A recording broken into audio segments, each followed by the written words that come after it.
volta aqui aos estúdios Raiz Tricolor.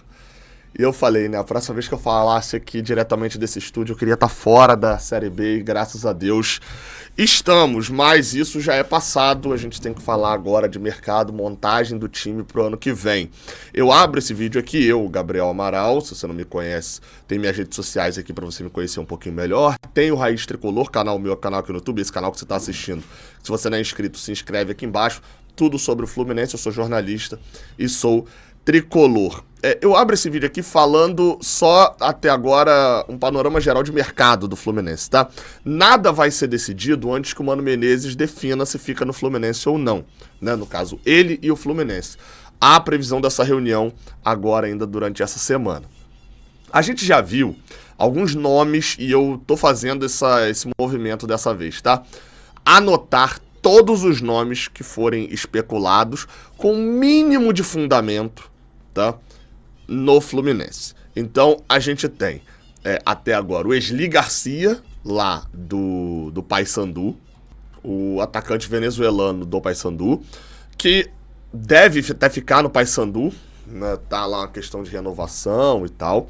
Então, enfim, esse daí já foi descartado. O Ángel Romero, do Corinthians, esse daí a gente não teve nenhuma novidade desde a notícia que foi dada. O Lucas Barbosa, que eu apurei, até falei um pouquinho no vídeo que eu lancei ontem sobre o Lucas Barbosa. O Fluminense o procurou, ia voltar a fazer contato após o Campeonato Brasileiro, o Juventude escapou, o Fluminense também escapou, mas ainda não se teve, até pelo menos ontem, quando eu falei com uma fonte minha mais ligada ao staff do jogador, falou que o Fluminense não tinha feito qualquer contato diretamente sobre o jogador, não. Após Lucas Barbosa, atacante do Juventude, pertence ao Santos, estava emprestado lá em Caxias do Sul. A notícia que saiu ontem foi sobre o Igor Rabelo, né? Eu trouxe aqui uma atualização também, notícia publicada primeiro pela galera da Itatiaia, mas eu trouxe aqui depois uma atualização falando que sim, havia negociação, eles publicaram que estava na mira, e eu falei que havia negociação do zagueiro de 29 anos do Atlético Mineiro. Tem detalhes no vídeo que eu lancei ontem, só dá uma olhadinha aqui.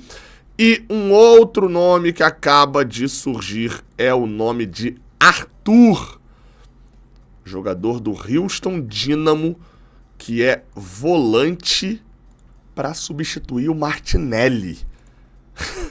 Deixa eu botar essa matéria aí na tela, já vou botar a versão traduzida, ok? Para a gente não ter ali nenhum problema com a minha tradução do inglês. É uma matéria do site do MLS Multiplex. É uma matéria escrita pelo Arthur Fernandes. Eu confesso que não conheço esse jornalista. O site eu até conheço minimamente, mas o Arthur Fernandes, confesso que eu não tenho conhecimento.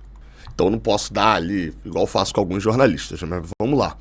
Clube brasileiro mira volante do Houston Dynamo para cobrir possível saída de Martinelli. O Fluminense está de olho em Arthur, meio-campista de destaque do Houston Dynamo durante a temporada de 24 na MLS.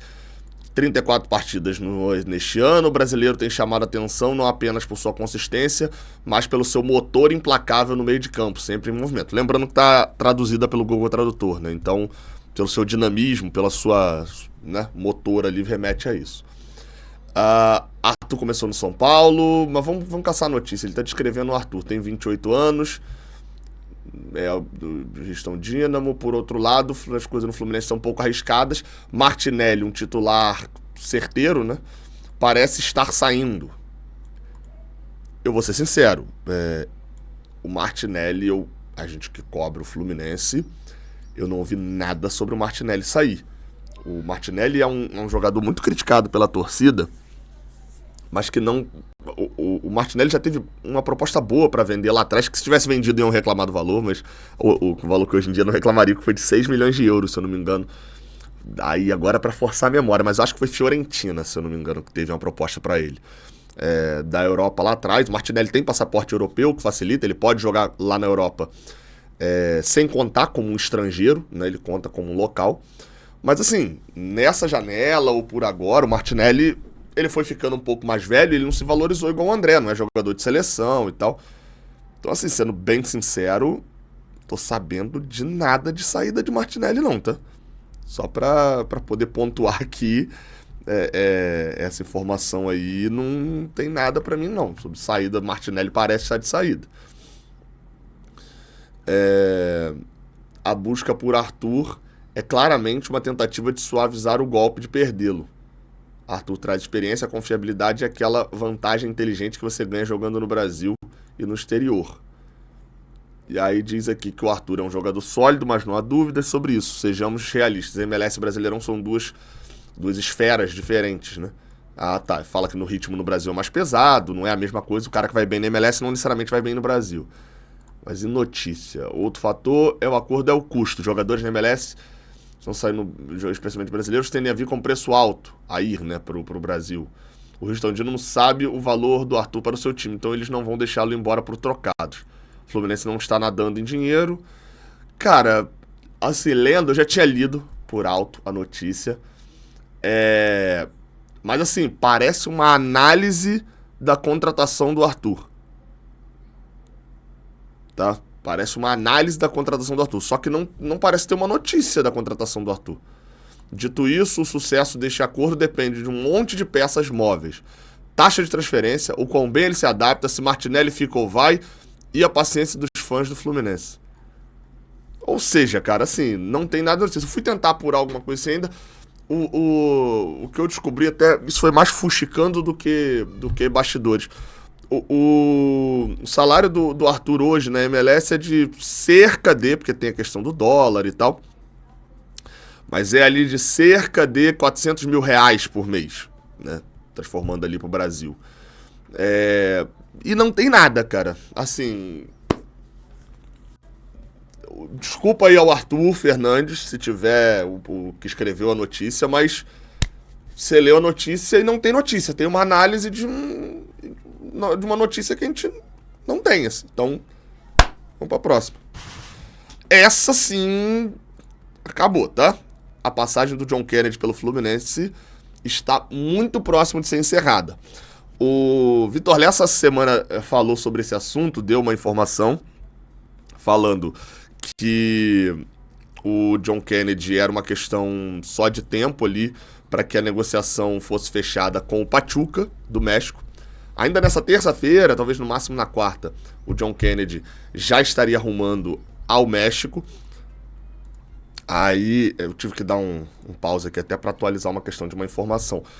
Sobre a questão do John Kennedy e Pachuca, tá? 6 milhões de euros, de fato. O jogador vai ser emprestado por uma temporada e esse valor é um valor da opção de compra do clube mexicano em caso do John Kennedy, do Fluminense de fato vendê-lo. Lembrando que o Fluminense só tem 50% do John Kennedy, né?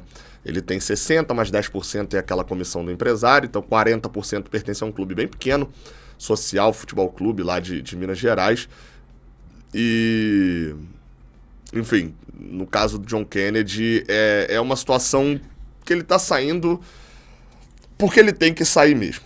A situação é bem complicada. O John Kennedy com 21 anos, né, no ano passado, vocês vão lembrar daquele áudio em que ele vira e fala bem assim: pô, tá escrito, sou eu que vou fazer o gol do título, eu vou ser ídolo dessa, né, pra não falar palavrão aqui, eu vou ser ídolo dessa merda com 20 anos e tal, e ele fala isso e faz o gol do título. E todo mundo encarou isso como, pô, a previsão do gol predestinado e não sei o que, beleza. E o que aconteceu é que ele virou ídolo dessa merda com 20 anos. Ou com 21, né? E a impressão que dá é que ele fez de tudo pra deixar de ser ídolo com 22. Tem uma diferença muito grande, ou pelo menos um caminho muito grande entre fazer um gol importante e ser ídolo. Ser ídolo é muito mais do que ser um grande jogador, um jogador memorável. Eu até comparei ele num vídeo recente ao Emerson Sheik. Até falaram, pô, o Emerson Sheik, o Sheik saiu de uma maneira muito ruim, teve essa história lá da música do Flamengo, não sei o quê. Mas eu não tava nem comparando diretamente os dois ali.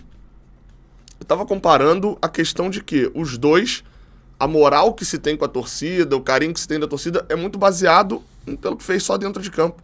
O fora de campo do John Kennedy foi, assim, negativo do início ao fim. E nesse ano, uma das coisas que eu apurei é que, de fato, o John Kennedy foi muito cobrado.